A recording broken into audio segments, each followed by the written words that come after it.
Hello, welcome to EasePDF channel. Are you ready for the best tool to convert your Word files to PDF format? Now, let's go straight to the point, how to convert Word to PDF with EasePDF. Firstly, go to EasePDF and click Word to PDF.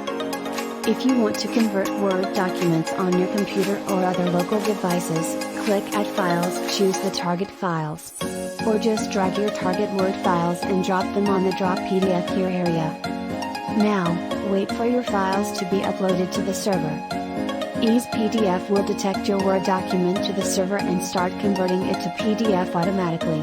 Just wait for a few minutes. When the converting process ends, click the download button to save the converted PDF files to your computer.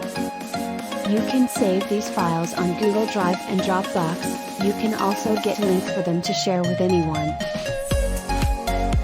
That's it. Don't forget to subscribe for more PDF conversion tips. Make PDF easy and make your life easy. EasePDF.